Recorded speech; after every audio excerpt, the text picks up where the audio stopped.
Итак, дорогие друзья, функция синхронного перевода включена. Мы начинаем. La fonction de l'interprétation simultanée est opérationnelle et on commence. Nous continuons notre cycle de rencontres dédié à la culture russe et aux hommes de la culture les plus brillants et les plus emblématiques. Cette fois, l'invité de notre soirée est un vocaliste éminent, pédagogue, animateur et présentateur de télévision, artiste du peuple de Russie, Oleg Pogodine. Oleg Pogodine est connu du public français ainsi que du public russe et russophone en tant que professionnel brillant, comme une personnalité qui transmet dans ses performances toute la richesse du patrimoine vocal de Russie et de France. Aujourd'hui, c'est un nouveau concert en ligne qui est prévu. Dans les organisations de ces concerts, Oleg Pogodine agissait en tant que novateur et il agissait avec beaucoup de succès dans ces organisations pendant ces temps difficiles. Comme d'habitude, à l'issue de notre partie principale, notre invité d'aujourd'hui, Oleg Pogodine, a eu l'amabilité et il donnera son accord pour répondre à toutes les questions concernant son offre et sa biographie. Nous sommes toujours intéressés par la géographie de notre public. Nous vous prions de mettre votre ville ou votre pays d'où vous nous regardez dans les commentaires de notre chat. Et maintenant, je tiens à saluer et à inviter au micro l'auteur et l'animatrice de notre soirée, Madame Loginova. Bonjour, Monsieur Pogodine. Bonsoir. Bonsoir à tous qui se sont réunis aujourd'hui par la voix charmante d'Oleg Pogodine. Pendant les concerts, vous chantez et très rarement vous parlez de vous, de vous-même. Mais vos spectateurs et l'armée de vos amateurs, qui compte plus de millions de personnes, souhaiteraient savoir tout sur vous. Donc, permettez-nous de vous suivre sur votre échelle de succès, de réussite. Et moi, je souhaiterais commencer par 1999, lorsque vous, tout jeune,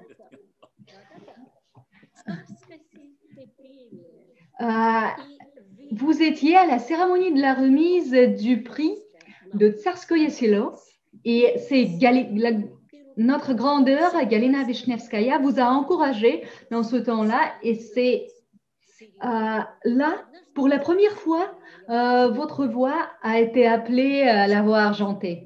Et puis, les journalistes, les critiques de musique et même les spectateurs, ils ont repris, elles vous ont baptisé la voix argentée de Russie pour la pureté de timbre de votre voix, l'authenticité de votre expérience professionnelle et artistique et la dignité de votre image scénique artistique. Et ma première question, qu'est-ce que c'était comme prix Tsarskoye Selo, et qui a encore été le lauréat de ce prix-là? Tout d'abord, je tiens à saluer vous tous.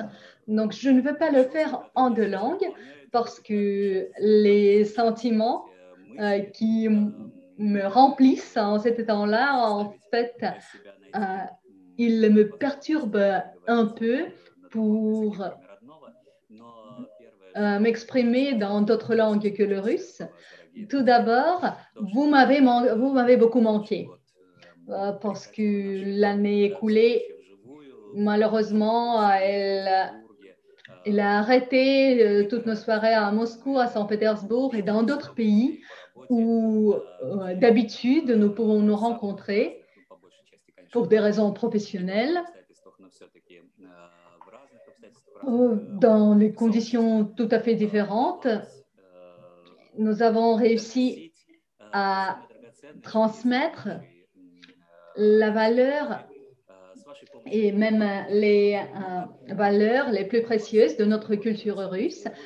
Avec vous, nous l'avons réussi à faire à plusieurs reprises, mais en effet, toutes ces rencontres me manquent beaucoup et j'espère quand même que le contexte actuel changera, il sera plus gentil envers nous et nous pourrons organiser pas uniquement des rencontres en ligne, mais en présentiel. Oui, on ne peut pas bien sûr remplacer ces moments très précieux de notre communication en présentiel. Chère Madame Loginova, votre récit très passionnant qui m'enchantait beaucoup. Nos visites guidées au musée de Louvre, musée Marmottan-Monet, nos voyages à Chantilly et toutes nos visites dans d'autres musées me manquent beaucoup. Et moi, je les appelle plutôt des voyages culturels. Ils me manquent énormément. Vous les organisez pas pour moi, mais pour tous les invités qui arrivent. Donc, moi, je recommande Madame Logineva comme une vraie professionnelle. Et grâce à vous, on pourra découvrir l'histoire qui peut-être ne correspond pas tout à fait à la réalité, mais elle sera transmise, elle sera représentée de manière aussi passionnante. Et donc, moi, je vous assure que des milliers de danseurs, des chanteurs, de mes collègues du monde culturel pourront me rejoindre dans mes appréciations de vous comme professionnel en tant que la personne qui organise des visites guidées professionnelles à Paris, bien évidemment, comme là nous sommes dans l'espace public. Oui, apparemment, ce ne sont pas que nos compatriotes, mais aussi des Français qui nous écoutent aussi. Donc, moi, je baisse un peu le degré de votre récit sur moi. Oui, en effet, moi, je n'étais pas aussi jeune au moment de la remise de ce prix de Salzgitter. J'avais déjà 30 ans. Et c'est vrai, c'était pour la première fois où j'ai réussi à parler à Madame Wisniewskaja. Et oui, la cérémonie de remise de prix de Salzgitter. Pendant cette remise, c'est vrai, Galina Wisniewskaja, elle a levé la main, elle a demandé la parole. À l'époque, il y avait plusieurs chaînes de télévision nationales. Juste, elle a vraiment prêté attention à ma voix,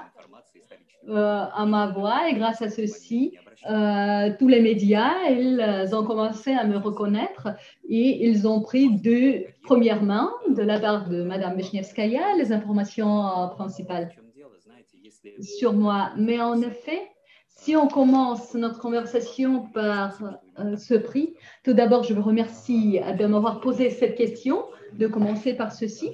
Le plus je vis, le plus je comprends que le destin, il nous offre des cadeaux très précieux. Et nous comprenons qu'en effet, ces cadeaux, ils sont liés aux personnalités extraordinaires. Mais vous voyez, Madame Wisniewskaja, peut-être à l'époque, elle n'était pas obligée du tout de dire ces paroles-là. C'était juste sa bonne volonté pour les prononcer envers moi en tant que chanteur, artiste. Peut-être à partir de cette rencontre, ça aurait pu être le cas que nous ne pourrions jamais nous rencontrer. Moi, je crois que juste c'est l'échelle, la grandeur, l'ampleur de sa personnalité où elle voulait s'exprimer en aidant, en apportant son soutien à un jeune chanteur. C'est juste la sensation, si vous voulez, la perception très heureuse où elle voulait, elle a voulu aider, mais pas juste pour soutenir, mais si vous voulez, pour donner de chaleur. Et elle, si vous voulez, c'était un souffle de vent bien nécessaire pour pousser mon bateau professionnel vers la mer sans limite. Mais en ce qui concerne nous, les artistes qui ont reçu ce cadeau, oui. Et moi, j'ai toujours le plaisir de rappeler ces cadeaux et je chéris ces souvenirs dans mon âme, dans mon esprit. Oui, le prix, quant à lui, il est apparu pour la première fois dans les années 90. les chanteurs, les musiciens, les hommes de la culture, ils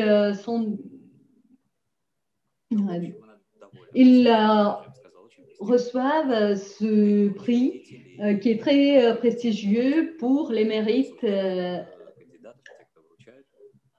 pour les réalisations culturelles. Parce que les membres du jury, ils sont tout à fait indépendants dans leurs appréciations. En effet, c'est très prestigieux et c'est un prix très précieux parce qu'il va de la part de tes collègues qui donnent, si vous voulez, ses avis impartiaux. Et cette année-là où je l'ai obtenu, elle était approuvée par Dimitri Likhatchov, que je l'ai vu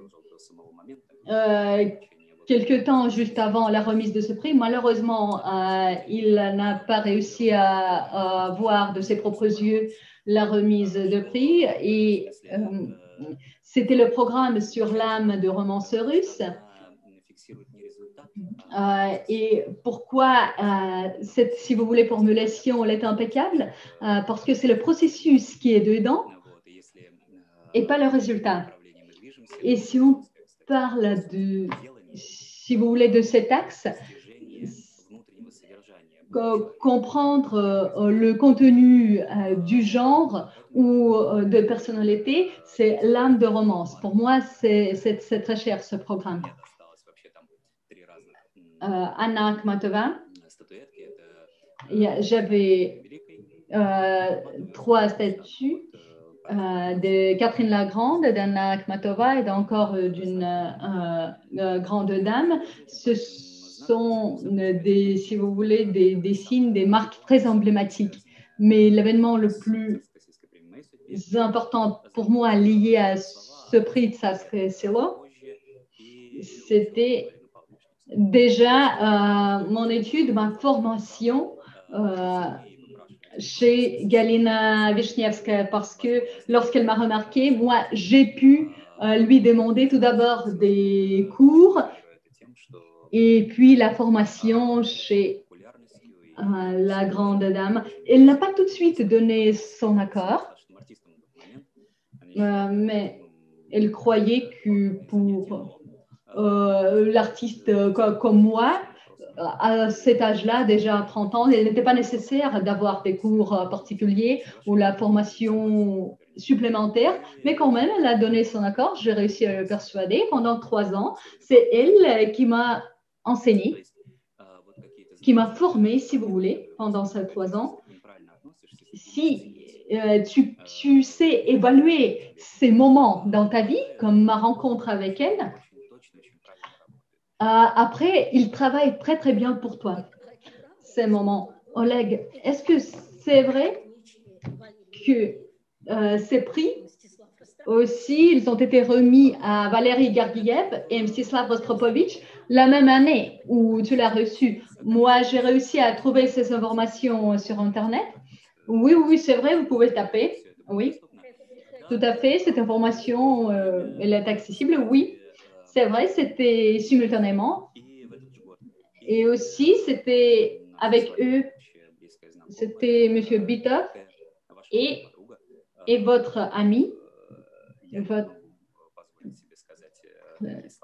copine.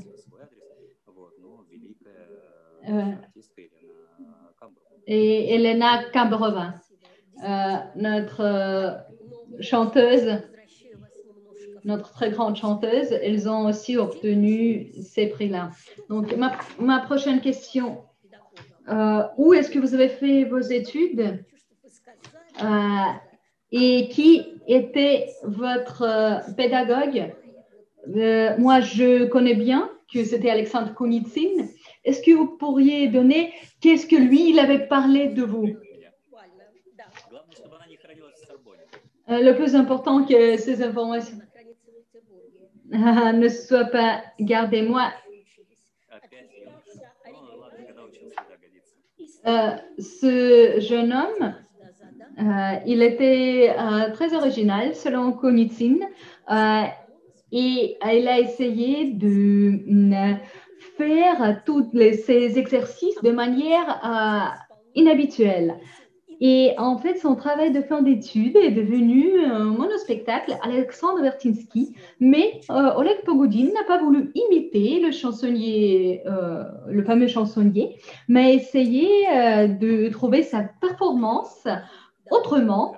Et il a réussi à bouleverser le jury par les notes, les intonations qui n'étaient pas intrinsèques à Vertinsky. Oui, en effet, moi, je suis diplômée de l'Institut d'État russe des arts de la scène de Leningrad. Puis, moi, lorsque j'ai enseigné, c'était l'Académie des arts de la scène. Maintenant, il a de nouveau changé son titre. Donc, moi, j'avais 16 ans lorsque j'ai été admis à cet institut. Donc, j'ai été diplômée à l'âge de 21 ans. Oui, en effet, mon travail de fin d'études était d'après les mémoires et les lettres d'Alexandre Vertinsky. Ce travail était, si vous voulez, assez difficile pour moi parce que cette personnalité est tout d'abord de grande ampleur, mais en plus assez compliquée et à plusieurs facettes. Et pour quand même travailler sur ce diplôme de fin d'études, il faut être quand même déjà une personne expérimentée.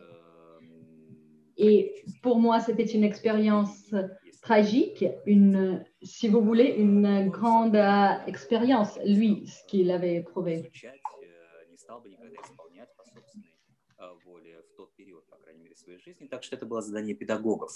C'était pas ma propre. Галины Андреевны Барышевой, которые были мастерами на моем курсе, а потом я имел честь с Галиной Андреевной Барышевой работать в качестве старшего педагога на 2 курсах уже в театральной академии, и там получил...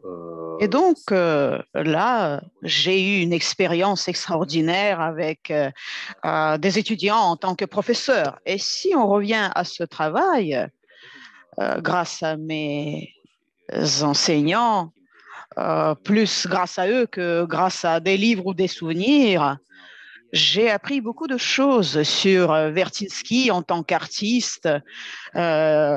Ils le connaissaient, ils avaient vu ses performances et Alexandre Nikolaevitch est venu chez eux au MCAT. Et donc là, j'ai eu un soutien extraordinaire, précieux, de la part de ceux qui avaient connu Vertinsky, qui avaient communiqué avec lui et qui ont pu parler de lui, dire des choses importantes sans lesquelles je n'aurais pas pu bien travailler, je n'aurais pas pu faire mes concerts avec ces chansons de Vertinsky. Actuellement, ça fait 30 ans que j'ai ces chansons de Vertinsky dans mon répertoire. C'est devenu familier pour moi. Et vous avez dit que j'avais interprété ces chansons à ma manière. Mais de notre côté, c'est normal pour un étudiant qui fait des études de théâtre parce que quand on joue un rôle, on se métamorphose, bon, on essaie de créer une image, c'est une chose. Mais quand on s'approprie des chansons tout en essayant de rester soi-même, et quand on travaille non seulement avec notre corps, notre conscience, nos sentiments, mais quand on se base sur notre propre histoire, sur ce que nous représentons. Et justement, c'est autre chose, et c'était ça. Je suis chanteur et j'ai fait mes études à cet institut d'État d'art théâtral. Et j'ai fait d'abord des études de chant et puis j'ai fait des études de dramaturgie, mais je suis plus chanteur et pour moi la musique, cette façon de me métamorphoser, de raconter une histoire, c'est beaucoup plus naturel pour moi quand je chante. Et donc, nos enseignants, mes enseignants, ils travaillaient très bien. Ils ont très bien travaillé avec nous et ils nous ont donné ce devoir. Voilà, essayez de faire ça à votre manière. Et donc, c'était tout à fait naturel pour moi d'avoir interprété ça à ma manière. Et ce spectacle solo, mon travail de diplôme que j'ai présenté, et il y a eu d'autres spectacles aussi, La Cerisée de Tchekhov, il y a eu aussi une pièce de Shakespeare, et il y a eu aussi comme possibilité, il y avait comme possibilité de présenter un concert.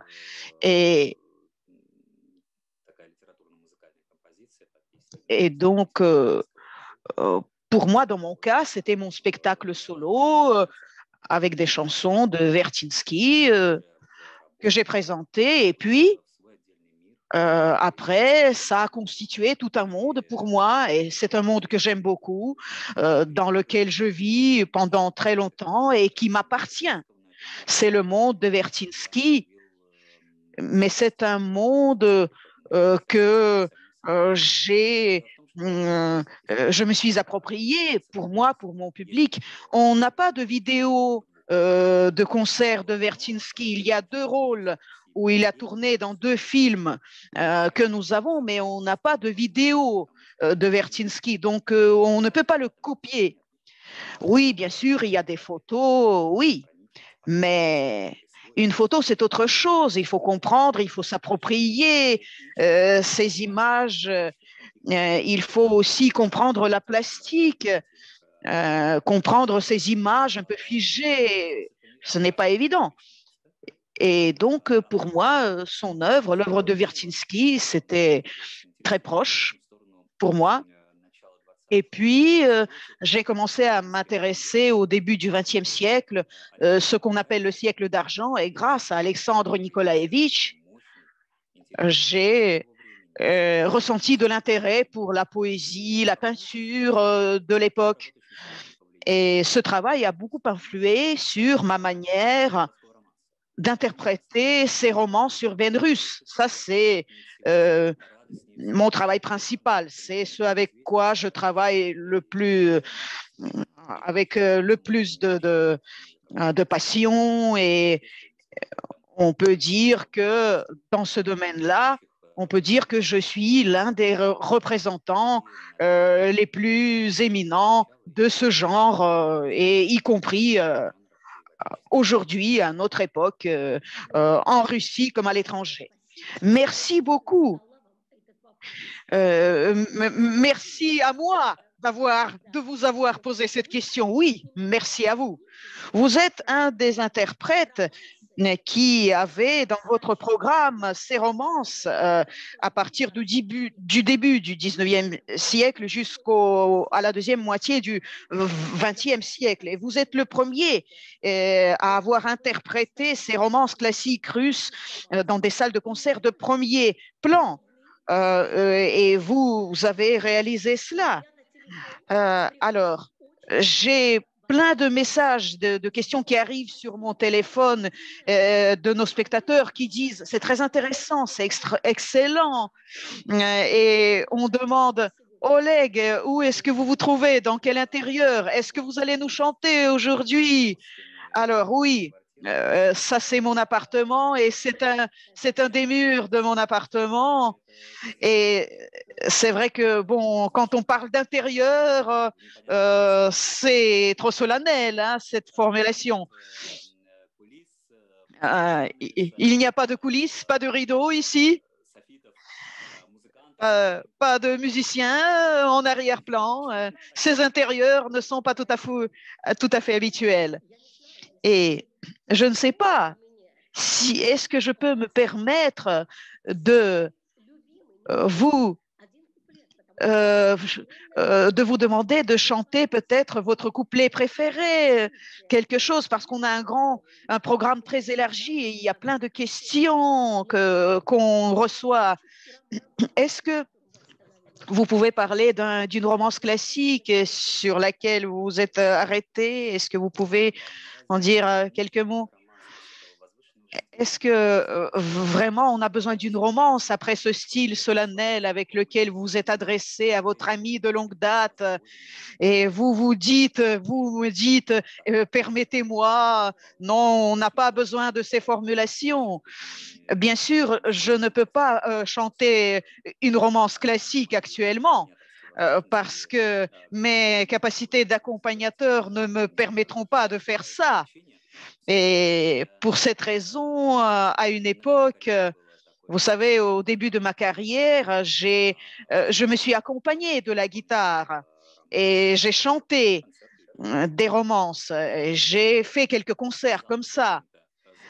Et les salles étaient combles. Il y avait même des grandes salles qui étaient assez bien remplies. Mais très vite, j'ai compris que mes capacités en tant qu'accompagnateur n'étaient pas très bonnes, étaient assez limitées. Et j'ai compris que j'aurais un répertoire assez limité si je continuais à procéder ainsi. Et si je continuais à m'accompagner moi-même. Et donc,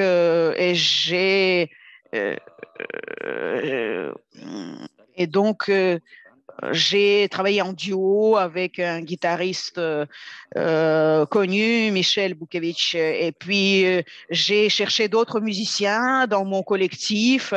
Actuellement, mon collectif compte 7 ou 8 musiciens. On a un pianiste, Oleg Weinstein, qui est remarquable. Et quand on joue sans lui, donc on est 7. Et malheureusement, on n'a pas avec nous Alexei Bayev, violoniste, ni Yuri Molotilov, ni Andrei Ivanov, remarquable violoncelliste et arrangeur de tous nos concerts. Malheureusement, Roma Tendler n'est pas avec nous. Notre contrebasse et nos filles remarquables, Lena Molotilova, Ira Kozeriva, elles ne sont pas avec nous malheureusement. Et donc, nous jouons des œuvres se rapportant à la musique de chambre du début du 19e, fin 18e, début 19e et jusqu'à la fin du 20e siècle. Voilà notre répertoire, 200 ans de la chanson. Et nous jouons ces belles chansons, belles, touchantes, lyriques, intelligentes. Et c'est un grand bonheur de travailler avec des musiciens si remarquables. Ça fait 21 ans que nous travaillons ensemble. Et on a une grande expérience et pour nous, c'est une sorte de théâtre musical d'Oleg Pogoudine. Ce sont des chansons lyriques, romantiques. Et si on parle des romances, je sais ce que vous préférez comme romance. Je sais ce que vous présentez au public français qui vient assister aux soirées de l'ambassade ou à la maison russe des sciences et de la culture. Je sais ce type de public. Alors, c'est difficile de ne pas deviner. Et quand vous annoncez cela avec bonheur, avec joie, j'entends des applaudissements, même quand il y a surtout les francophones. В лунном сиянии снег серебрится, вдаль по дороге троечка мчится. Динь-динь-динь, динь-динь-динь, колокольчик звенит. этот звон, этот звук много мне говорит. Олег, просто огромное спасибо. Oleg, merci infiniment. Je veux vous dire merci pour votre présentation touchante de vos musiciens. Vous avez anticipé ma question suivante. Vous n'avez oublié personne. Et vous savez que Paris adore quand vous venez juste comme ça, juste vous-même, en tant que avec votre guitariste ou avec votre pianiste. Et quand votre collectif vient ici et vous êtes soliste, vous faites toujours salle comble. Merci beaucoup. Nous avançons. Et en fait, dans votre programme, la musique de Bulat Okudjava occupe une place à part. Pourquoi son art vous impressionne autant? Avez-vous eu le temps de le connaître personnellement? L'avez-vous entendu en concert? Il est parti tôt. Non, il n'est pas parti trop tôt. Il a vécu une vie pas très longue, mais il a quand même vécu longtemps et sa vie a été remplie de plein d'événements. Ça aurait suffi pour plusieurs vies. Et pour nous, le plus grand bonheur, c'est qu'il a beaucoup écrit, beaucoup composé jusqu'au dernier moment de sa vie. Et tout son patrimoine, son héritage remarquable. Vous savez, je n'ai pas peur de mes mots. C'est un héritage génial. Même si lui-même n'aimait pas être grandiloquent, n'aimait pas ces mots solennels, et ça l'agaçait même quand on lui disait cela, quand on l'appelait génie. Mais je pense que maintenant, beaucoup de temps s'est écoulé depuis son départ et on peut appeler les choses par leur nom et effectivement l'appeler génie. Je ne l'ai pas connu personnellement, Bulat Okudjava. Pour moi, c'est une tristesse. Je n'ai pas pu lui poser de questions, lui poser des questions importantes, mais ça fait longtemps que je connais Olga Okudjava, on est amis et ça fait des années qu'on communique et ces échanges m'ont permis de comprendre certaines choses qu'il était nécessaire de comprendre pour un artiste. Un artiste, ce n'est pas un scientifique. Il ne peut pas tout connaître, tout comprendre, mais il a besoin de sentir. Et quand tu apprends des faits, quand tu apprends certaines choses, ces faits font que une personne devient non pas une légende, mais une personnalité vivante. Et ça permet de comprendre qu'est-ce que vous avez en commun, quelles sont vos divergences. Et cela, c'est notre profession, notre métier de comédien, d'acteur. C'est la principale composante de notre métier. C'est essayer de comprendre l'auteur, mais non pas par notre esprit, notre intelligence, mais grâce à notre cœur, nos sentiments. Et quand on comprend, quand on a compris ces émotions, ces sentiments, on peut après manifester cela sur scène grâce à nos talents d'acteurs, de chanteurs, de danseurs, etc. On a beaucoup dit sur Bulat Okudjava. Beaucoup de gens ont dit beaucoup de choses sur lui mieux que moi. Alors, des artistes, des critiques ont dit beaucoup de choses sur lui et il y a des artistes qui ont suffisamment de tact pour parler du plus important. Moi, je peux exprimer mon point de vue, mon regard sur ces chansons. Dans ces chansons, il y a un mélange extraordinaire, peu fréquent. En fait, c'est un mélange de romantisme, d'attitude romantique par rapport à la vie, à l'amour, aux femmes, à la nature, à l'histoire.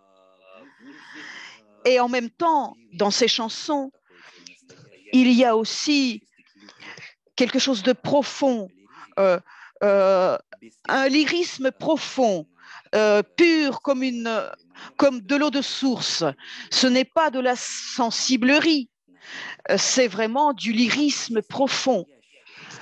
Et il y a une vraie tendresse très profonde, et en même temps, ces chansons, ce sont des chansons chantées par un vrai homme, un défenseur de sa patrie, père, derrière lequel il y a toute cette force de la vérité, dignité, force, conscience, et donc qui est typique pour les militaires, pour les patriotes. Et c'est tellement important, c'est tellement précieux. Je ne parle même pas de ces mélodies ensorcelantes, et je ne parle pas du fait que ces chansons, ces textes, ça va droit au cœur. Quand on lit ces poésies, elles pénètrent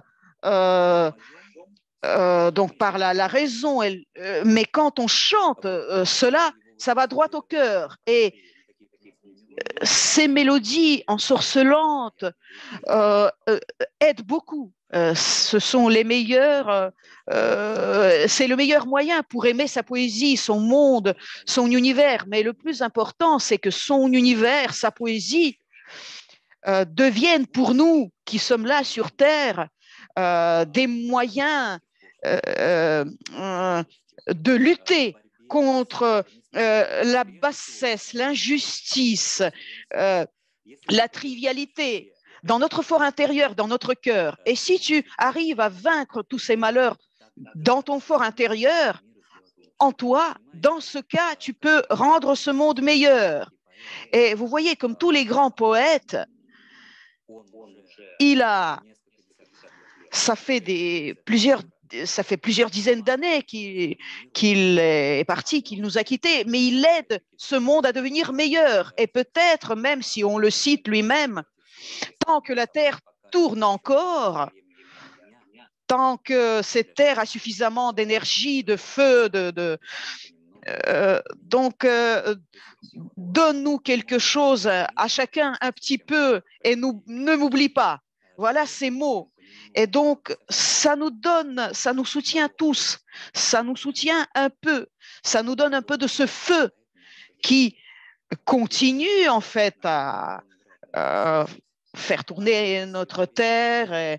Et ces chansons sont tellement tendres, ce sont des chansons de chambre, elles ne sont pas très fortes, mais ces chansons-là nous aident beaucoup. Dans les Écritures saintes, il y a un morceau que j'aime bien. Lorsque Dieu il dit au prophète que ce n'est pas dans le feu, n'est pas dans le bruit, mais juste, pas dans la tempête, mais juste dans un soufflement de l'air fraîche où réside le Dieu. Et dans les chansons de Bulat Okudjava, on sent bien la présence de Dieu. Et c'est à travers l'amour et le respect. C'est pas du point de vue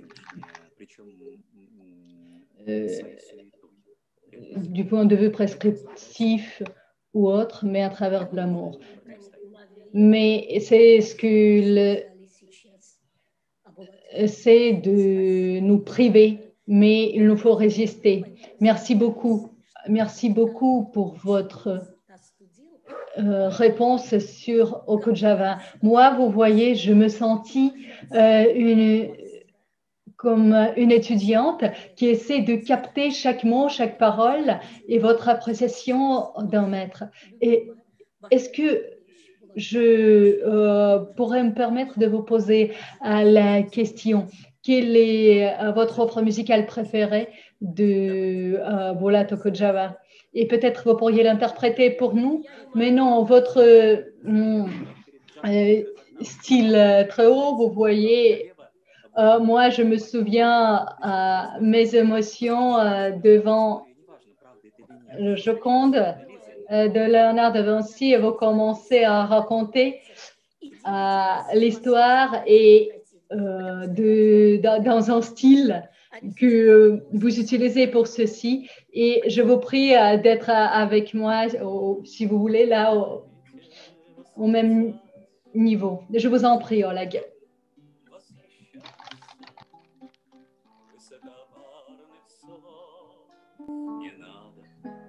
Опасаться, давайте говорить друг другу комплименты, ведь это все любви, счастливые моменты. Давайте горевать и плакать откровенно, то вместе, то поворот, а то попеременно. Не надо придавать значения злословию, поскольку грусть всегда соседствует с любовью. Давайте понимать друг друга с полуслова, чтоб, ошибившись раз, не ошибиться снова. Давайте жить во всем друг другу потакая, тем более, что жизнь короткая такая. Alex, спасибо. Merci beaucoup, cher Oleg. Et maintenant, je me permets de vous poser encore une question. Encore l'un des axes de votre activité artistique que je ne connaissais pas, mais moi, j'ai pris connaissance grâce à une chanteuse il y a quelques années dans la salle du siège de l'UNESCO, Zara, qui est montée sur scène et elle a commencé sa performance avec les mots suivants. Aujourd'hui, je chante. Le fait que je chante dans cette salle, c'est le mérite d'Oleg Pogoudine. C'est grâce à lui. Moi, je n'ai même pas compris. C'est comment ça? Pourquoi c'était grâce à Oleg? C'est lui, il était tout jeune. Récemment, il a terminé ses études. Mais en effet, vous êtes comme un météore. Vous êtes vraiment brillant et très rapide. Mais c'est vrai, Zara, je lui ai posé la question après le concert que c'est Oleg Pogoudine qui vous a aidé. Comment vous avez réussi à être un pédagogue aussi? Comme vous avez beaucoup de tournées, vous avez beaucoup de concerts. Oui. Moi, je remercie beaucoup Zara pour ces paroles qu'elle a prononcées sur cette scène à Paris. Oui, en effet, elle était toujours gentille avec moi. Vous voyez, pour un pédagogue, c'est un vrai bonheur lorsque ses élèves, si vous voulez, ils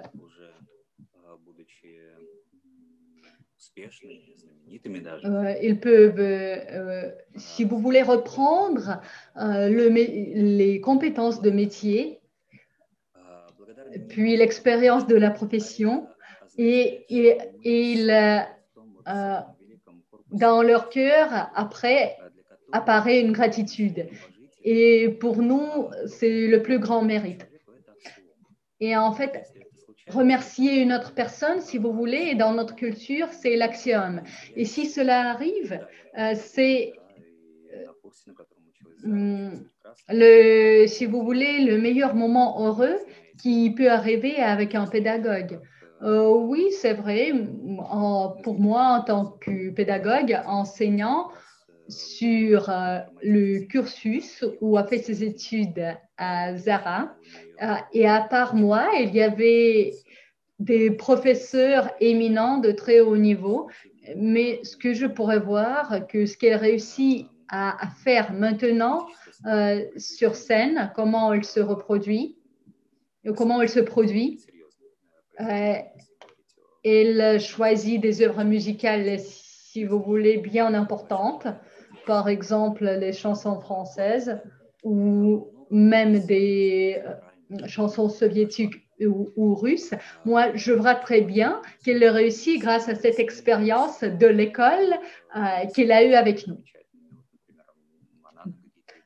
Par exemple, Nana Godetidze ou Madame Korobeinikova, les artistes, ou j'espère que je manque personne, Natalia Terekova ou Alana Bekulova. Donc, c'était des étudiants qui ont fait ces études en même temps avec Zara ou un peu plus tard. Et maintenant, on les voit comme de grands artistes, pas uniquement sur la scène chanson populaire, mais aussi dans le cinéma. Oui, je comprends, si vous voulez, l'essence, toutes les nuances de votre question, parce que pour être un vrai pédagogue, il faut quand même apporter tous nos efforts, toute notre âme pour ce métier pédagogique. Et oui, c'est vrai, à l'époque, entre mes tournées, quand même, je réussissais à trouver des jours, des semaines ou des moments pour les consacrer aux étudiants. J'ai toujours aspiré à voir mes étudiants, ou peut-être pas que les miens, mais moi, je n'étais pas, si vous voulez, le responsable de leur cursus. Pour cette raison, avec Madame Galina Barisheva, j'ai réussi à donner vie à ces diplômés pendant 2 ans. Mais comme j'ai beaucoup tourné,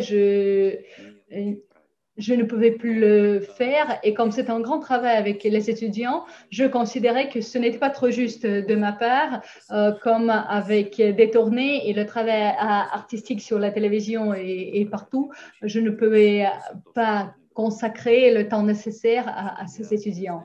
Mais ces 2 années, c'est une expérience très importante pour moi. Tout d'abord, moi, je me consolidais de point de vue émotionnel et artistique, parce que moi, j'ai travaillé avec des gens tout à fait talentueux et encore jeunes. Là, lorsque tu te produis sur scène toi-même, après, tu as une illusion que toi, tu n'as plus rien, puis ton talent, il a atteint son niveau, et maintenant, on voit les jeunes qui ne sont pas bons. Et tout se termine là, à ce point-là. Mais en effet, ce n'est pas le cas. Le talent, le Dieu, il donne le talent, si vous voulez, sans cesse, sans limite. Et je suis persuadée qu'il le donne à toutes les générations. Et moi, on voit des jeunes qui deviennent tout d'abord même les grands artistes de plus haut niveau, même par rapport à notre génération. Mais si tu ne le touches pas dans la réalité, tu ne peux pas le savoir.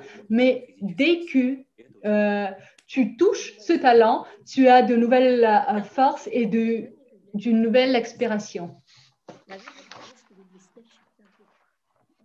Je crois en 2012, vous êtes devenu le membre du conseil auprès du président de la Fédération de Russie, qui est responsable des affaires culturelles. Mais puis, ce que je souhaiterais rajouter, à partir de 2015 jusqu'à 2020, vous étiez membre du jury du concours national télévisé de jeunes talents, L'Oiseau Bleu. Et je crois que vous vous souvenez peut-être, lorsque vous étiez à l'âge de ces enfants, vous les appréciez aujourd'hui, vous donnez vos évaluations.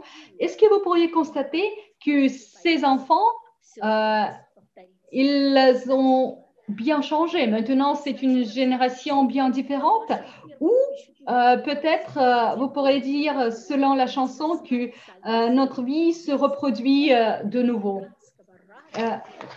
Moi, on sait bien que tout d'abord, vous racontez votre expérience pendant la jeunesse. Vous étiez tout d'abord le soliste principal du chœur de la radio de Leningrad. En fait, si je donne, si vous voulez, une réponse figurative, moi, je serai, si vous voulez, on va faire un complot ensemble. Je serai votre complice, oui, en effet. C'était pour moi une autre vie, tout à fait différente, mais pas parce qu'il y a tant d'années écoulées dès ce temps-là, mais parce que plusieurs époques ont changé, et même le pays où nous habitons, il est maintenant tout à fait différent. C'est pour ça ma vie, si vous voulez, c'est comme une vie de personnes différentes. Oui, c'est vrai. Moi, dans mon enfance, j'ai eu un vrai succès. Cela a eu lieu à l'âge de 9 ans. Oui, j'ai commencé à 9 ans, donc entre 9 et 13 ans, j'ai chanté dans cette chorale-là. Mais à part la radio, la télévision, moi aussi quand même, j'ai eu beaucoup de performances sur les concerts, par exemple, dans la grande salle Oktyabrski, puis à Chapelle académique ou la grande salle philharmonique. Si vous voulez, c'est le niveau académique, c'est le niveau du métier que tu essaies d'atteindre lorsque tu es déjà adulte. Mais dès que tu es petit, tu réussis juste à le réaliser grâce à deux choses. Tout d'abord, c'est le talent. Tu apprends. Moi, si vous voulez, je n'ai pas appris à chanter. Moi, j'ai commencé à chanter même avant de commencer à parler. Si vous voulez, c'est juste mon don. Et puis, les chants de chorale. Et dès que tu montes sur scène, peu importe, même si c'est une scène, si c'est la scène la plus prestigieuse, c'est tout d'abord pour la raison parce que juste tu es doué, et la deuxième raison parce que tu es aimé. Bah oui, le public d'habitude, il aime les enfants. Oui, les spectateurs, les enseignants, même les responsables de ces concerts, ils t'aiment. Puis, dès que tu deviens adulte, personne ne t'aime trop parce que tu essaies quand même de justifier, de prouver que tu es digne d'être sur cette scène. Et c'est à chaque fois, comme la première fois. Parce qu'en tant qu'adulte, même si tu as 10 ans d'expérience, tu essaies de prouver que tu es un vrai professionnel. Et il faut être honnête avec ceci et tout d'abord honnête envers la profession et ce que tu fais. Mais cette époque-là, si vous voulez, légendaire, parce que les gens de cette époque, maintenant, ils nous ont quittés, malheureusement. Et même parmi eux, il y avait ceux qui étaient moins jeunes que moi. Et c'est comme une leçon de l'attitude envers la profession, l'attitude envers les élèves. Vous avez commencé à parler de ce projet, l'Oiseau Bleu, sur notre télévision russe, si vous voulez, c'était comme un miracle. Moi, je ne vais dire rien de mal sur la télé, juste si les personnes souhaitent la regarder, s'il vous plaît. Mais grâce à Daria Zlatopolskaya, grâce à son point de vue sur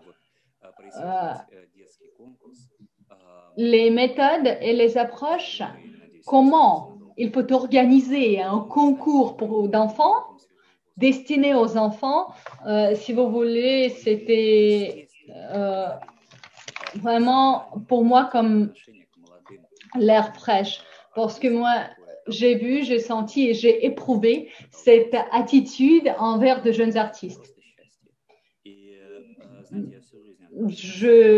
Je me sentais très heureux. D'habitude, je refusais toujours de participer dans le concours en tant que membre de jury. Pas en raison de snobisme ou d'arrogance, mais pour moi, ce n'est pas normal de juger, si vous voulez.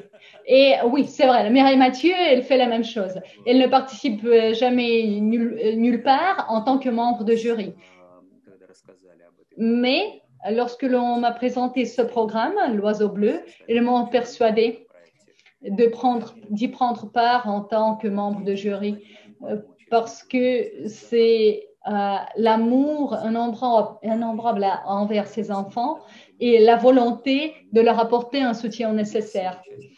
Hors cadre, on en parle beaucoup. Tous les participants de ce concours, les gagnants, lauréats ou même pas, tous les participants, ils aident toujours le soutien de la part de l'équipe de l'Oiseau Bleu pendant, si vous voulez, tout leur parcours lorsqu'ils en ont besoin.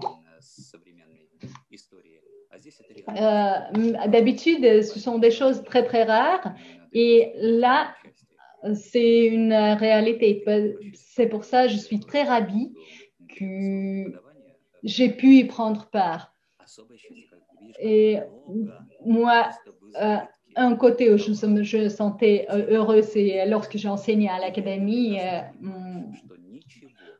de l'art de scène. Et là, deuxième fois, c'est là avec les enfants que rien ne se termine sur toi, mais tu vois ces jeunes doués et s'il y a volonté de Dieu et si nous nous avons, si vous voulez, une position nécessaire sur les plateformes de concert ou d'autres plateformes culturelles, si nous pouvons aider ces jeunes de manière où les hommes de culture éminents nous ont aidés. Merci beaucoup de votre réponse. Et voilà, je suis amie avec pratiquement tous vos collègues, Denis Matsouev, Nikolai Tsiskaridze, Sergei Bezrukov. Ils vont me pardonner parce que j'attends toujours ce que vous allez dire vous. Bien sûr, Ludmila, ils vont vous pardonner. Et il n'y a pas que ce jury-là, mais il y a d'autres artistes, beaucoup d'autres artistes. Bien sûr qu'ils vont vous pardonner. Et le plus important, c'est que moi, je reste là, je ne m'évapore pas. Vous savez, vous faites des remarques très précises et les enfants attendent ça. Et moi, j'attends aussi vos remarques. Vous attendez mes remarques? Oui, je m'intéresse à ce que vous voyez comme pédagogue dans ces enfants. Et c'est des remarques très intéressantes, pratiques, c'est très enthousiasmant et c'est le principal. Alors, nous continuons. Je voudrais vous poser cette question. Vous ne faites jamais de pub, beaucoup de pubs mais toutes vos salles sont toujours combles. Vous faites toujours salle comble. Vos spectacles font un tabac, quelle que soit la scène. Ça peut être le palais du Kremlin, ça peut être la grande salle de la Philharmonie à Saint-Pétersbourg, ou dans d'autres, ça peut être d'autres salles régionales, ça peut être des petites salles, mais toujours vous faites salle comble. Comment vous arrivez à faire cela? Ça m'intéresse beaucoup. Qu'est-ce que c'est? Comment vous faites? C'est une énorme sympathie de la part de vos spectateurs. Vous avez beaucoup de fans. Comment vous faites ça? Alors, comment je fais? Vous le savez aussi, je pense que tout artiste va vous dire la même chose, mais vous utilisez un minimum de pub, n'est-ce pas? Oui, alors, quand tu débutes, c'est une chose. Quand tu as déjà un nom, tu es connu, et quand tu as déjà des fans, des spectateurs, ton public, c'est une autre paire de manches. Et bien sûr, avec le temps, tu as moins de force, vous êtes moins mobile, vous avez plus de difficultés de faire certaines choses que tu n'avais pas de problème à faire quand tu étais jeune. Mais si tu as bien travaillé durant ta carrière, tu as ton groupe de fans qui va te suivre, ton armée de fans. Et de notre côté, si on ne parle pas de l'industrie du divertissement, parce que là, c'est une autre réalité. Si on parle de théâtre, je suis un homme de théâtre, moi, de par mon éducation, de par mes regards sur la profession, l'art. Si on parle de choses sérieuses, de travail sérieux dans le domaine de l'art, dans ce cas, il y a des choses simples. C'est tout d'abord le talent.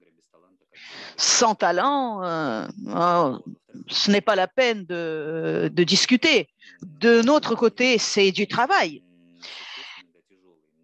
C'est un travail difficile et continu. C'est ça le plus important. Et de notre côté, c'est ta maîtrise, ce que tu as appris, et puis ce qui vient avec l'expérience. Il y a aussi, il faut respecter le public, ça c'est primordial, surtout quand tu es soliste, quand tu ne joues pas juste avec un théâtre, mais quand tu es soliste. Le plus grand bonheur, c'est de créer une communauté de fans, de supporters, de ceux qui partagent tes idées. Et c'est ce que j'ai réussi à faire. Et à la fin, ce qui est très important, c'est d'être fidèle à ces idéaux, à tes idéaux en matière de travail artistique. Et je pense que ça, c'est important, tous ces aspects-là. Et alors, tu feras salle comble si tu as tout ça. Ça ne veut pas dire que il n'y aura aucune place de libre. Pour moi, c'est normal, ça peut arriver, mais oui, il y a des situations où la salle n'est pas tout à fait remplie, mais ça ne veut pas dire que ça change ta manière de travailler. Donc, en fait, je comprends parfaitement. Comme je travaille en solo, ça fait 30 ans que je m'occupe de ma carrière. Ça fait 31 ans. Hein. Je travaille individuellement, je m'occupe de ma carrière et donc je comprends qu'il doit y avoir des circonstances particulières. Souvent, il y a le hasard. Un autre élément important, c'est le hasard par rapport à la popularité, la gloire, etc., la notoriété. Il y a le hasard qui souvent fait bien les choses.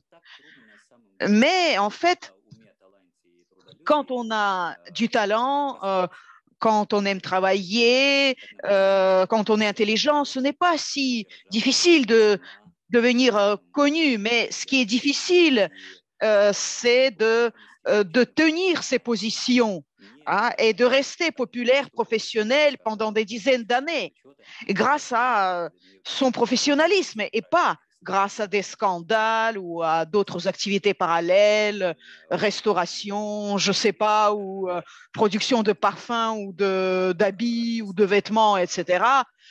Qu'est-ce qu'on peut faire d'autre? Et donc, le plus important, c'est de rester populaire et aimé grâce à son professionnalisme, son talent. C'est ça. Oleg, alors, donc, je voudrais poser une autre question. On sait que les diplomates t'aiment, tu le connais, tu sais avec quelle impatience les collègues du ministère des Affaires étrangères, tous les centres attendent tes concerts. Et un de tes amis, Alexandre Makagounov, il pose cette question. Oleg, aujourd'hui, les ressources Internet et les réseaux sociaux permettent d'englober des millions de vues. Beaucoup d'artistes débutants et beaucoup d'artistes expérimentés utilisent ces instruments pour communiquer avec ses fans, pour promouvoir son art, sa popularité, pour promouvoir son œuvre. Dis-moi, Oleg, est-ce que est-ce que vous utilisez les technologies modernes dans le but de faire votre promotion? Qu'est-ce qui, à votre avis, mesure la popularité de l'artiste? Le nombre de fans, de followers dans les réseaux sociaux ou spectateurs, ou le nombre de spectateurs présents dans vos salles? Et vous avez peut-être déjà répondu, mais pouvez-vous répéter, s'il vous plaît, pour Monsieur Makogonov? Je suis en train de réfléchir. Alexandre Sergueïevitch Makogonov, n'est-ce pas? Oui. Il aurait pu écrire cela en français et on aurait pu écouter cette question comme une sorte de musique. Question posée en français, alors on pourra discuter de cela en présentiel. Donc c'est une question qui est un peu provocante, en ce sens qu'il n'y a pas d'antagonisme entre ces deux, comment dire, ces deux publics, ces deux univers qui nous semblent différents, mais qui sont peuplés qui sont composés des mêmes personnes. Et donc, ceux qui viennent de l'Internet, ceux qui viennent dans mes salles, oui, c'est mon public. Mais quand même, c'est une question juste. Et je remercie Sacha pour cette question. Bien sûr, dans nos conditions d'aujourd'hui, j'utilise aussi les réseaux sociaux, Internet, pour annoncer, pour informer mes spectateurs des événements qui auront lieu et pour aussi exprimer mon point de vue. J'évite certaines communications inutiles, certaines discussions sur Internet, parce que pour discuter, il faut le faire face à face. Ça, j'en suis persuadée. Même maintenant, nous communiquons grâce à Internet. Vous êtes à Paris, moi je suis à Moscou et on communique calmement, comme si on était dans une même pièce. Malheureusement, on ne peut pas s'embrasser, c'est horrible, mais par ailleurs, notre communication est excellente. Et si vous voulez, dans ces conditions de confinement, compte tenu de ces restrictions de l'année passée, ces restrictions dures, je dirais même cruelles pour beaucoup d'entre nous, pour beaucoup d'artistes, Internet, notre activité sur Internet, c'est devenu une activité salvatrice, et non seulement pour qu'on puisse conserver notre profession, notre métier. Bien sûr, le métier est conservé en partie, mais nos événements en ligne, si vous voulez, si on n'existe que dans cet espace virtuel, on ne peut pas conserver notre profession parce que le public nous est nécessaire en présentiel. Et par exemple, oui, on peut suivre combien de personnes nous regardent, c'est important, mais on a besoin du souffle du public, on a besoin de voir notre public en présentiel, sentir cette réponse émotionnelle. Être dans une salle et parfois, bon, on peut voir la réaction du public. Au théâtre, tu ne vois pas parfois la salle, mais tu sens le public. En ligne, on ne peut pas avoir ça. On ne voit pas le public. Et donc, cette sorte de prison de 6 mois, quand on nous a laissé, on nous a privé de cette possibilité de travailler. Et une chose curieuse est arrivée. Durant l'année passée, j'ai préparé avec des professionnels, avec la chaîne de télé Galix, j'ai préparé 10 concerts en ligne. J'ai fait 10 concerts en ligne. Et qu'est-ce que cela avait d'intéressant? Je suis habituée à travailler avec la télé. Et donc, techniquement, ça aurait pu se résumer à une télédiffusion. Et par exemple, il y a parfois des spectacles dans un théâtre et il y a une chaîne de télé, un autobus où il y a marqué chaîne première, chaîne 1, et il y a une brigade dans ce bus qui a des panneaux, qui a une sorte de régie et qui fait cette télédiffusion, retransmission. Et donc, c'est un peu la même chose. 4 caméras professionnelles, montage réalisé tout de suite. Et c'est un travail professionnel sérieux. Mais en dehors de cet aspect habituel, j'ai eu une expérience nouvelle, remarquable. C'est une sorte de laboratoire, en fait, parce que dans une salle, vous voyez tout, mais en gros, enfin, il n'y a pas de gros plan. Si vous avez des jumelles, comment dire, vous avez une vue assez limitée.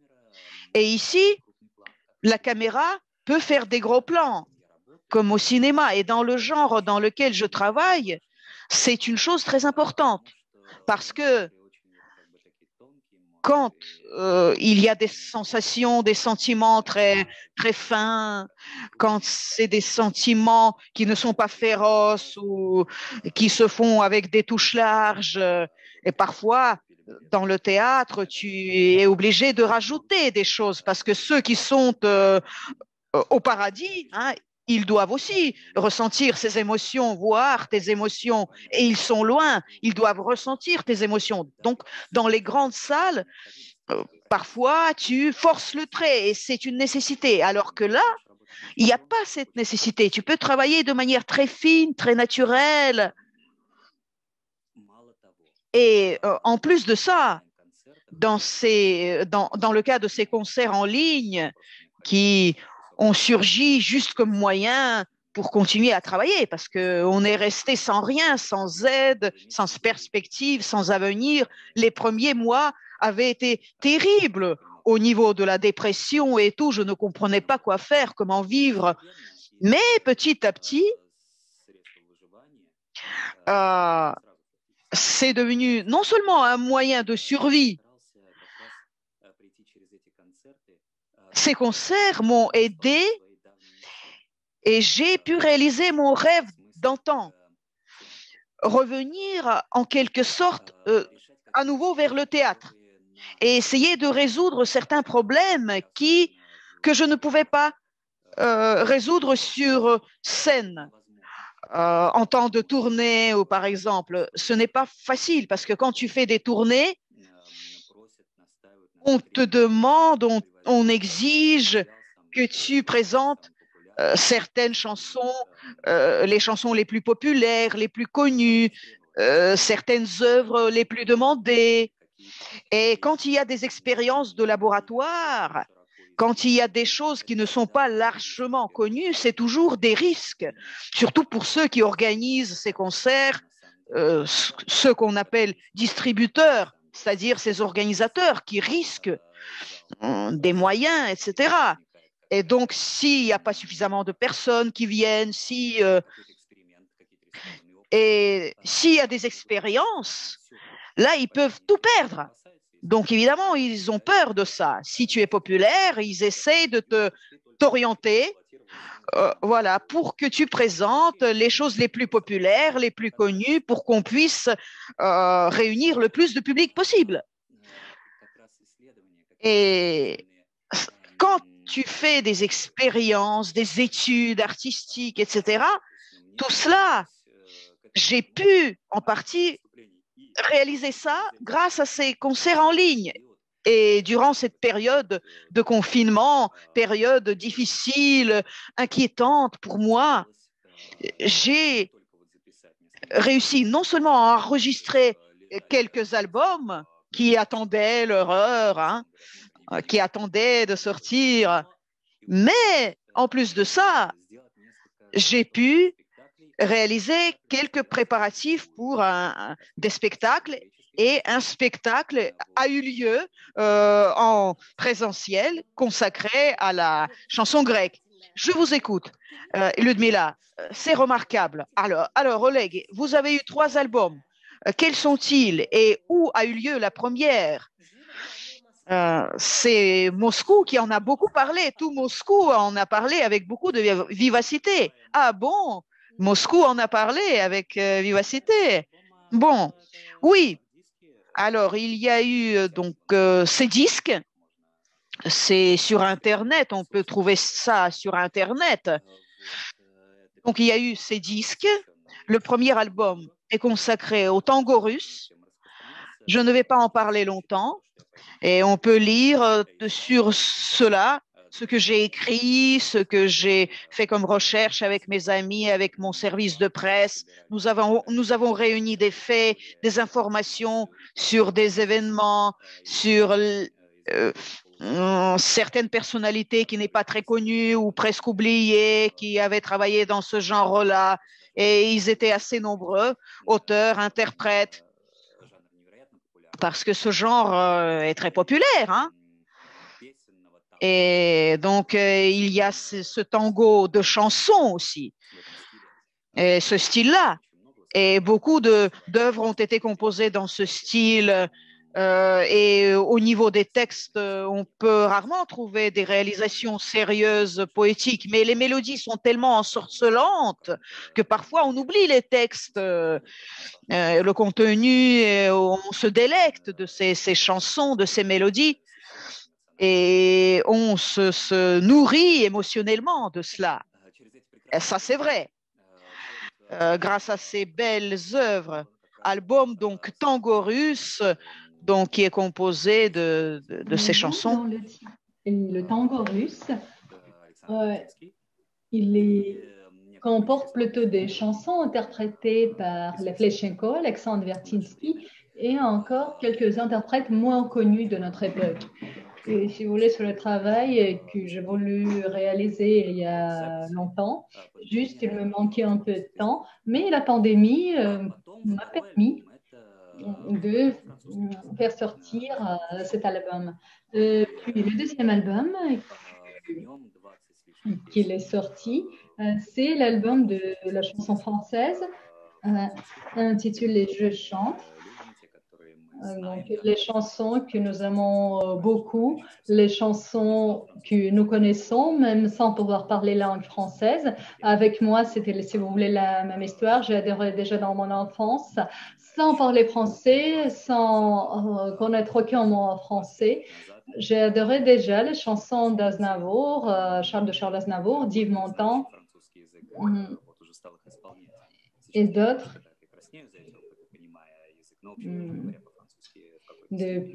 C'était Pierre Levchenko, excusez-moi, pas Lev. Maintenant, je maîtrise la langue française. Mais de toute façon, à l'époque, c'est bien la langue qui m'a influencé. Et je suis heureux que l'album a vu le jour. Et le troisième album, sorti également cette année, cet album elle est dédié à la chanson grecque.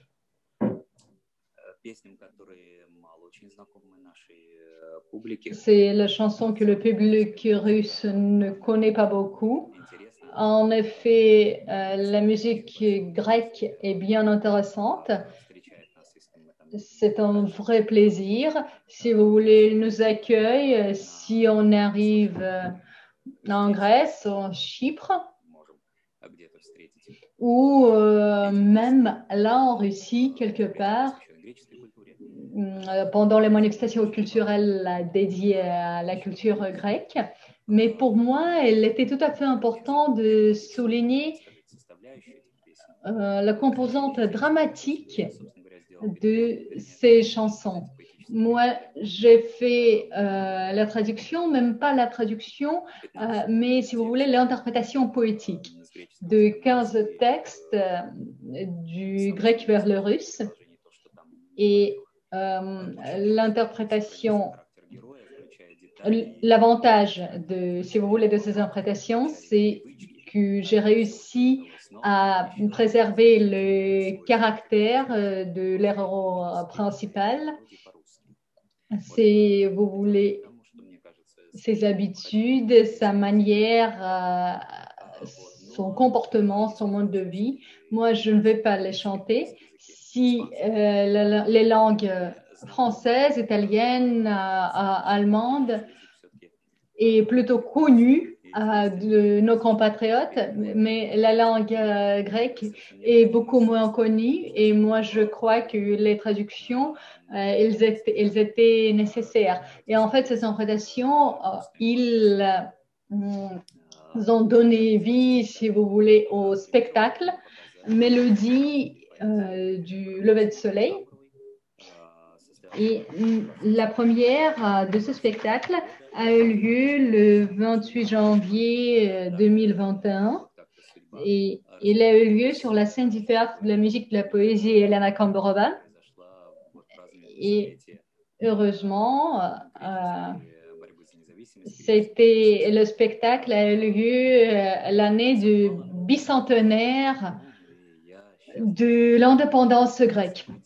Et moi, je suis content que cette première, elle avait lieu cette année. Mes sincères félicitations, chers collègues.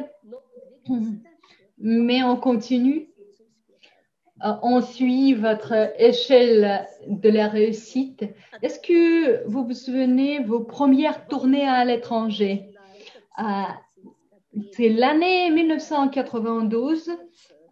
Vous êtes arrivé en Suède et moi, je me souviens lorsque mes collègues diplomates m'ont raconté que vous aviez commencé à chanter en suédois, cette langue extrêmement difficile. Donc, à chaque fois, vous chantez la langue du pays où vous donnez un concert. Moi, je vous propose de faire un petit blitz. Vous souhaiterez faire de l'Est à l'Ouest ou l'inverse? Oui, bien évidemment, en Russie, vous chantez d'habitude en russe. Bah oui, c'est vrai, un peu en italien, un peu en allemand. La deuxième langue après le russe, c'est quelle langue que vous aimez utiliser pour les concerts? Quelle langue est plus facile pour vous? Peut-être que vous aimez. Vous voyez, une chose, c'est parler cette langue. L'autre chose, c'est chanter en cette langue. Oui, d'habitude, c'est vrai, les musiciens, les vocalistes, ils ont des capacités, si vous voulez, des compétences nécessaires pour parler après. Ce sont comme des oiseaux, si vous voulez, qui réussissent à accumuler plusieurs langues. À mon avis, juste, c'est l'oreille que j'ai, mais même plutôt la coordination de l'oreille et de la voix. Lorsque l'intonation, elle pénètre Et puis tu réussis à la transmettre. Et à mon avis, si vous voulez, c'est un événement physiologique.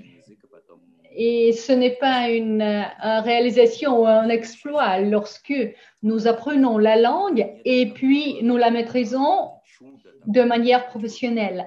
Ici, dans ce sens-là, il n'y a pas de miracle. C'est normal que le vocaliste, le musicien, il chante, il utilise plusieurs langues pendant ses concerts, lorsqu'il chante.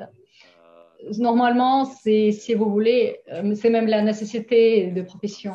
Moi, je peux chanter baiser en français, les compositeurs allemands en langue allemande. Là, on ne doit pas être linguistiquement persuasif. Mais lorsque tu chantes, il faut le faire de la même manière comme le font les natifs. Mais vous le faites extrêmement bien. Est-ce que l'on peut commencer juste un petit morceau en espagnol ou en italien, s'il vous plaît, Oleg? Oh, cher Ludmila. Moi, juste, j'exprime la volonté des spectateurs. Moi, je reçois beaucoup de messages sur mon portable. Est-ce que tout le monde souhaite un petit morceau en italien? Bah, je crois que la version napolitaine...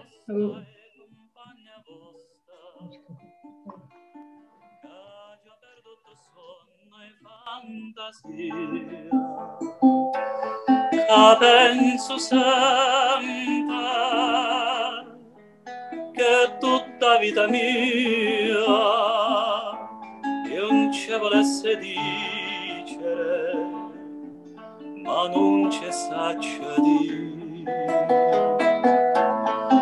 Voglio bene assai, dici non c'è la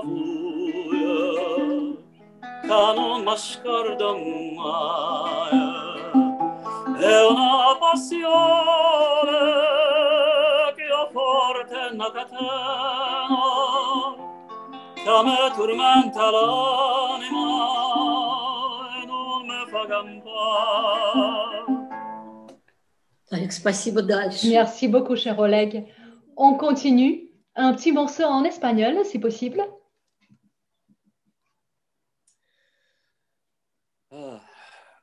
Хорошая была бы игра, было бы достаточное Она количество. прекрасна.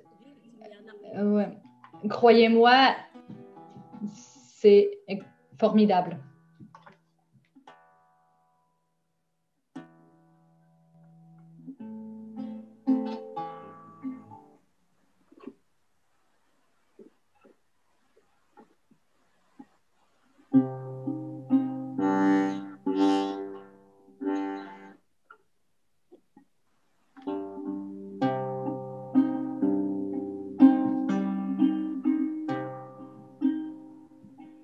Vem kan segla forut an vind, vem kan ro utan orror, vem kan skiljas från vännen sin utan att fälla tårar. Jag kan segla forut utan vind, jag kan ro utan åror, men ej skiljas från vännen min utan att fälla tårar. Вы все поняли, Людмила Павловна? Est-ce que vous avez tout compris, Madame Laginova? Oui, bien évidemment. C'est une langue extraordinaire. Avant de terminer, peut-être juste avant de terminer par une mélodie en français, peut-être encore une langue. Peut-être en espagnol. Là, je viens de jouer cette version suédoise.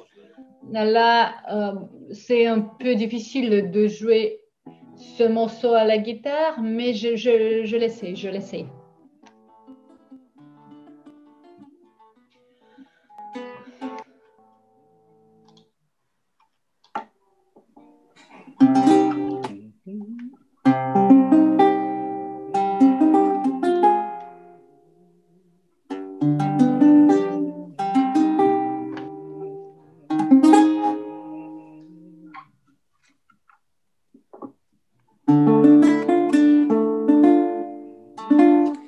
Estás más a mi lado, corazón, Bravo.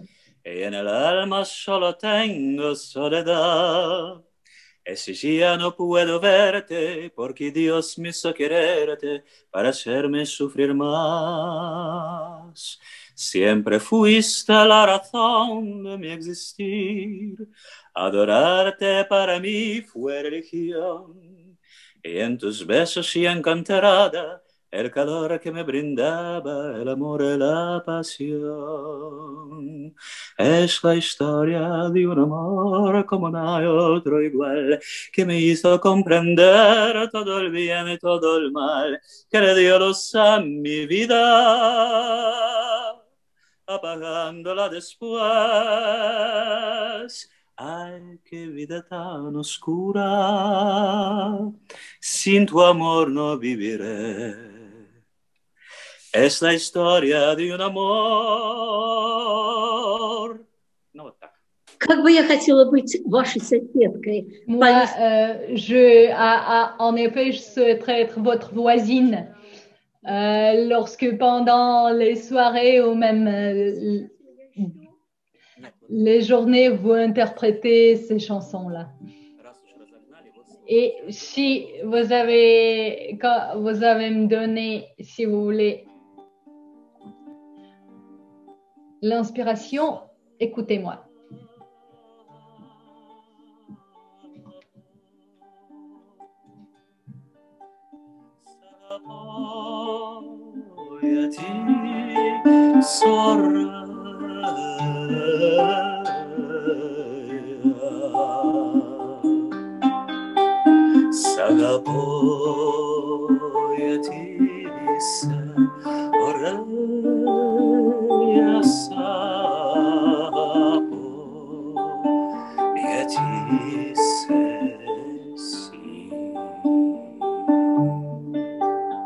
Красивая песня. Прекрасно. Est-ce que c'est une jolie chanson? Oui. Voix charmante. Et moi, juste une question de la part de Léonide Otiosov. Je cite, comment j'étais, je ne le resterai pas. Est-ce que cette phrase est pertinente pour vous, cher Oleg? À partir de 1992, ça fait presque 30 ans. Dans le cas de Léonide Otiosov, je crois que vous n'avez pas donné une vraie citation. Il écrivait comment j'étais, je ne le suis pas resté. Oui, c'est vrai, c'est une bonne citation, parce que si Léonide Otiosov restait dans le même répertoire avec lequel elle a commencé, peut-être on n'aurait pu jamais connaître le vrai Otiosov. On aurait pu connaître une personne qui interprétait des couplets, si vous voulez, de jargon et des textes du contenu, si vous voulez, pas fiable. Mais sur son parcours artistique, Léonide Otiosov est devenu un grand artiste. Donc, pour lui, c'est une phrase, si vous voulez, une citation bien exacte. Comment il était, il ne l'est pas resté. Pour moi, l'un des repères que je chéris beaucoup, c'est le fil que je tiens entre mes mains. C'est en effet de rester tel que j'étais. parce que l'attitude envers la chanson, envers ce que je chante, était pour moi en partie, si vous voulez, sacrale. Et moi, je voudrais toujours préserver cette source de lumière qui brille, qui fait briller toutes les chansons que j'interprète. Si même on parle des romances sur la musique Tchaïkovski ou Rachmaninov, ou si on parle de la musique, si vous voulez, de chambre, la même chose pour les chansons tout à fait ordinaires ou même primitives, de routine, si vous voulez. Mais dans ces histoires en routine, si vous voulez, existe la même pureté, la même sincérité, la même beauté et l'âme vivante de l'héros lyrique. Comme dans les compositions musicales bien importantes, dans ce sens-là, cette source de lumière est la même. Et pour moi, il est bien important de le garder à l'intérieur de moi-même. Et ce n'est pas, si vous voulez, l'approche de l'artiste, du musicien, mais c'est l'approche poétique envers tout le répertoire que j'interprète. Moi, je le fais toujours du point de vue de l'auteur, en tant que poète, si vous voulez. J'essaie de me mettre dans la peau de leur créateur. En tant qu'artiste sur scène, je monte sur cette scène en tant que, si vous voulez, créateur de ces œuvres musicales. Et pour avoir ce droit-là, il ne suffit pas juste de les aimer. Il faut les aimer et en même temps les respecter. Et pour les respecter, il faut chérir et préserver cette toute première source de lumière, source d'inspiration. Merci beaucoup, cher Oleg. Avant de terminer, je souhaiterais vous poser encore une question. Je vous regarde, je vous entends. Vous êtes un artiste extraordinaire, même réalisateur. Vous avez beaucoup de talents musicaux. Est-ce que vous avez pensé à la fondation de votre propre théâtre? Pourquoi ça n'existe pas du théâtre d'Oleg Pogoudine? Mais en fait, lorsque je monte sur scène, à chaque fois, si vous voulez, je présente le théâtre d'Oleg Pogoudine. Moi, je suis en tant qu'acteur aussi et je fais le spectacle moi-même. Et c'est vrai, c'est le métier du metteur en scène que je fais aussi. Mais lorsqu'il s'agit du théâtre, on parle toujours quand même du problème des locaux. Mais sans ces locaux, on ne peut pas créer le théâtre, même en mettant en place des spectacles. Donc, pendant 30 ans de ce mode de vie, en tant que, si vous voulez, tzigane, pendant ces, si vous voulez, voyages musicaux et la liberté et qui s'explique par la liberté totale des murs, si vous voulez, de tout espace physique de ces locaux. C'est pour ça je vous explique mon parcours musical pendant ces 30 dernières années comme un gitane. Mais sans ces locaux nécessaires pour mettre en place des spectacles théâtrales, ce n'est pas possible d'avoir son propre théâtre. Mais si on parle de cette image gitan, moi je parle de la culture francophone à partir de l'opéra Bizet jusqu'à la chanson la plus captivante, La Bohème de Charles Aznavour. Tout cela est lié aux gitans, aux tzigans dans l'esprit romantique, où le temps coule très vite. Récemment, Notre invité d'honneur était Mikhail Boyarsky. Il n'y a pas longtemps, nous avons eu comme invité Monsieur Boyarsky. Et donc, nous avons lui avons posé ces questions concernant son séjour à Paris, ses lieux préférés. Et vous, vos lieux préférés à Paris, votre première visite à Paris, qui vous a plu? Ça sera notre accord final. Ah, Ludmila, vous êtes toujours fidèle à vous-même. C'est parfait, c'est extraordinaire. Constantin aussi fait partie de notre groupe et nous t'attendons avec impatience. Moi aussi, cela me manque beaucoup. Paris me manque beaucoup. C'est une ville extraordinaire. Et en fait, un artiste russe a du mal à continuer à vivre sans la ville de Paris, hein. Mais en fait, le plus important dans n'importe quel lieu, c'est les gens. Pour moi, mon Paris à moi, c'est le Paris russe. Vous savez, le destin, il fait bien les choses si tu essaies de suivre ton chemin et suivre le chemin que Dieu t'a choisi. Et moi, le Paris, pour moi, c'est un Paris qui est peuplé de personnes russes. Et vous savez, il y avait une époque où il y avait plein d'événements culturels. Ce n'est pas seulement Vertinsky, mais il y a aussi des destins tragiques de Morfessy, de Levitsky, et c'est aussi des poèmes extraordinaires d'Ivanov, d'Adamovich, de Tsvetaeva, des poésies extraordinaires. Et c'est ce qu'on ne peut pas lire dans des livres.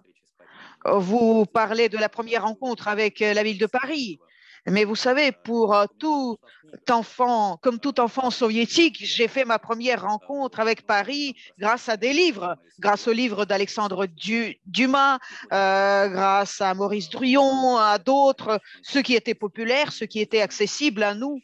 Et ce Paris fantastique qui n'était pas encore étudié. Ensuite, j'ai découvert Hugo dans une autre dimension. C'était quelque chose de plus sérieux, moins divertissant. Mais ce Paris livresque qui m'a toujours attiré, cette légende que cette grande ville a créée et qu'elle utilise avec succès. Paris, c'est tout d'abord une image, hein, et puis, évidemment, après, c'est aussi une réalité.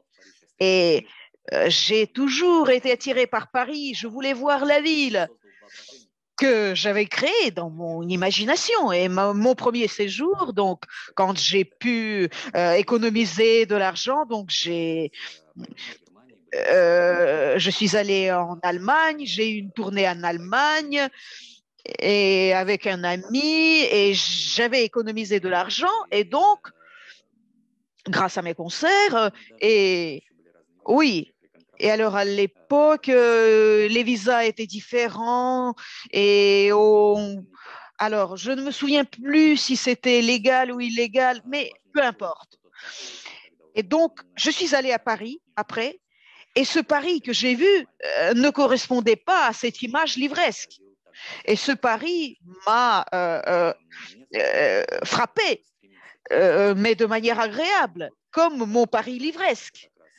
Et après, il y a eu donc 2 concerts au Centre de Russie pour la science et la culture au début des années 2000. Et évidemment, mon amitié avec l'ambassade russe est précieuse et remarquable. Et après, j'ai découvert cette ville que vous, Ludmila, et vos collègues donc m'ont offert et que vous offrez à beaucoup de scientifiques, de politiques, de peintres, tous ceux qui viennent vous voir et à qui vous offrez cette ville de Paris. Et pour moi, cette découverte a été heureuse pour moi grâce à votre aide. Et j'ai découvert cette ville comme une sorte de ville natale. Et en fait, à Paris, le plus horrible, c'est de rester tout seul, sans moyen de subsistance. Et ça, c'est vraiment cruel. Et par exemple, vous avez des femmes qui sont sûres que tu tomberas amoureux d'elles, mais qui ne t'aiment pas. C'est une sorte de ville comme ça.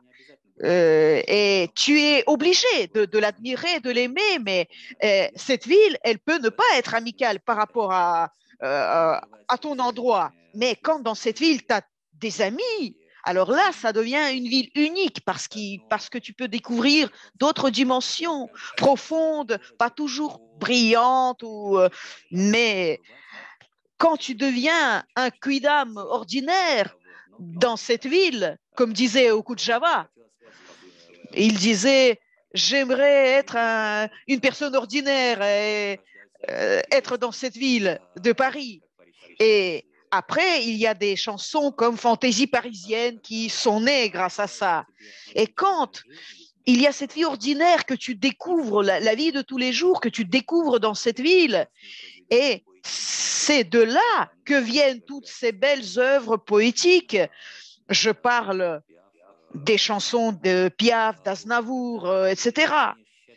Et quand tu as ce bonheur de faire corps avec cette ville, tu commences à l'aimer de plus en plus, beaucoup plus, et tu la comprends mieux, et tu comprends que tu n'es pas d'ici, et cet amour russe envers cette ville qui se manifeste par une sorte de profondeur, c'est un peu triste, mais en même temps très vivant. Et cet amour permet de regarder le monde de plus en plus comme un poète. Et à Paris, tout le monde presque est poète. Si tu peux découvrir cela. Je voudrais juste, donc avant de finir, je voudrais juste dire, donc, tu aimes Edith Piaf, Aznavour, toutes ces personnes que tu aimes beaucoup, alors je sais ce que je voudrais écouter. Donc je sais que je voudrais que vous voudriez écouter, mais vous n'allez pas entendre ça. Mais je vais chanter une autre chanson et là je peux m'accompagner de la guitare sans rougir. J'interprète une autre chanson, pas celle que vous voulez entendre. Surtout que cette chanson a été chantée par Edith Piaf.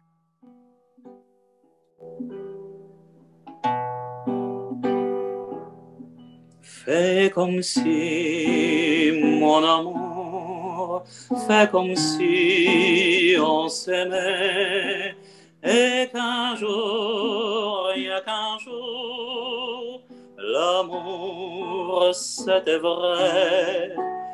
Fais comme si, mon amour, fais comme si on pouvait, mon amour, s'aimera pour jamais. Fais comme si. En fermant mes bras sur moi, je m'évade en peur, en croyant que je suis dans tes bras, je rêve à tes yeux. Fais comme si, mon amour, fais comme si on s'aimait. Rien qu'un jour,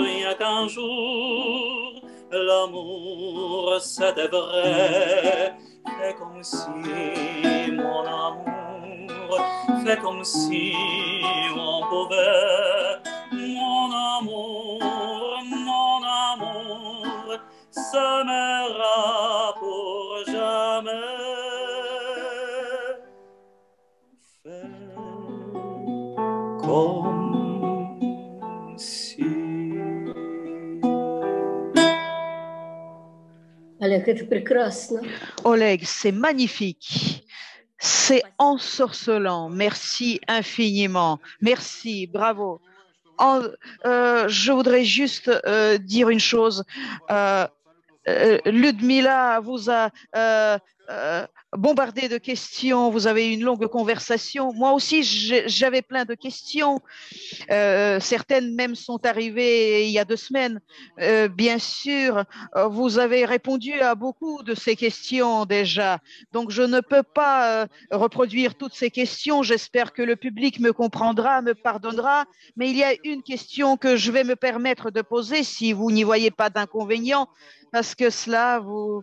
alors, Natalia, le 7 octobre à Saint-Pétersbourg aura lieu votre spectacle Siècle d'or. Est-ce que Oleg planifie de faire des tournées à travers la Russie avec ce concert, ce spectacle, comme cela s'est passé pour le Siècle d'argent? Merci pour cette question. Merci, parce que en premier lieu, merci pour la manière de poser cette question. Alors, ce programme Siècle d'argent, on a pu le présenter dans différentes villes de notre pays et on a présenté ce spectacle en partie à Paris. Merci à vous et à tous vos collaborateurs, à l'ambassade et à la Maison russe des sciences et de la culture qui ont aidé à organiser cela. Et le spectacle Siècle d'argent était consacré à la fin du 19e, début 20e siècle, les concerts Siècle d'or, Âge d'or.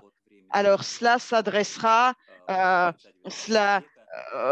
va englober le temps de Pouchkine et la fin du 19e. Et bien sûr, j'ai d'autres projets en dehors de ces concerts-là à Saint-Pétersbourg, dans la salle de concert Oktyabrsky le 7 octobre et puis au Palais de Kremlin le 22 décembre de cette année. Je rêve de présenter ce programme dans d'autres villes de Russie. Mais alors, ici, comme pour le Siècle d'argent, il y a quelques difficultés qui demandent beaucoup d'interaction de différents participants et une prise de risque pour les participants de ce processus, parce qu'en fait, dans ces spectacles, outre moi, ma participation, il y aura d'autres chanteuses remarquables qui prendront part à ce spectacle. On chantera en duo et cela est très important pour ce programme. Il y aura également des numéros de ballet qui vont faire partie du spectacle. Et concernant donc cette question relative au théâtre, ce sont quelques points organisationnels qui demandent des efforts et cela dépasse mes forces personnelles. Quand il y a une équipe de supporters, de gens, de collègues, quand on a eu ça à Perm, à Kazan, à Ekaterinbourg, à Novosibirsk, à Krasnoyarsk, avec nos programmes Siècle d'argent, on a eu cette équipe dans toutes ces villes et donc là, il y a cette possibilité d'amener ces spectacles dans d'autres villes. Mais quand il y a des mésententes ou des oppositions, en ce sens que, par exemple, ceci ou cela est cher, ça, c'est pas réalisable, ça, on peut économiser sur ceci ou cela, ça, on peut omettre telle ou telle partie du spectacle. Alors là, dans ce cas, l'idée est profanée et c'est triste et difficile quand on est obligé de prendre sur soi tout ce travail scénique. Et cela est aussi difficile qu'un concert en solo. Hein. Donc, j'ai ce désir, ce rêve de présenter le Siècle d'or partout, de faire des tournées, oui, bien sûr. Mais est-ce que ça peut avoir lieu au niveau organisationnel? Je ne sais pas, même si je le veux. Bon, on va espérer le meilleur. On va attendre des informations de votre part par rapport à vos prochaines victoires, à vos concerts. Je pense que l'un des meilleurs concerts a eu lieu justement chez nous, sur notre plateforme. Et c'est un gros plan avec un grand acteur, un chanteur, artiste et un conteur hors pair. Vraiment, notre centre, notre maison de la culture a pu réaliser cela et je pense que notre nouveau nom a influé aussi sur le caractère l'atmosphère de notre rencontre d'aujourd'hui, c'est très lyrique, c'est très cosy, c'est très spirituel, très chaleureux. Et évidemment, votre chant est extraordinaire. On n'a pas écouté suffisamment de chansons, hein. Mais votre chant a été remarquable, votre performance. Je vais lire juste 2 réactions de nos spectateurs. Ils ont écrit ceci. Marietta Manoukian, Paris, Conservatoire. C'est un grand bonheur d'écouter Oleg à Paris. C'est un vrai intellectuel dans la musique, dans la vie, goût exquis, maîtrise. Il a son Vertinsky, son Okudjava, et il ne dénature pas le style et l'idée de l'auteur.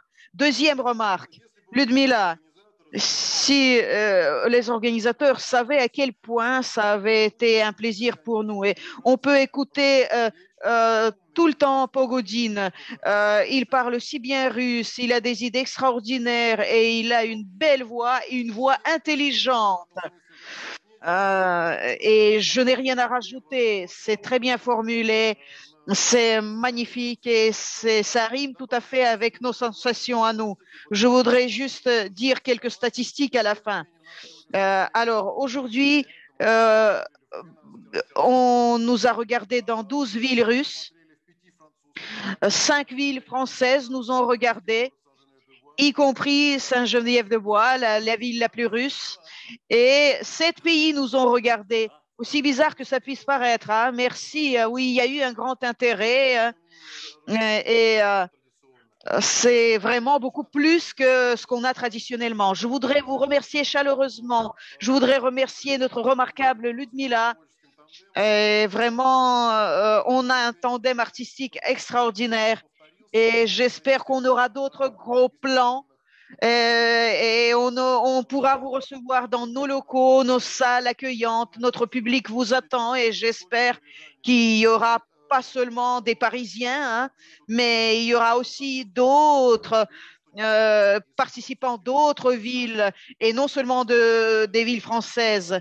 Et je voudrais aussi remercier nos interprètes. Les spectateurs disent que la qualité de la traduction est bonne et je ne suis pas étonnée. Nos traductrices sont bonnes et qui essayent de faire de leur mieux.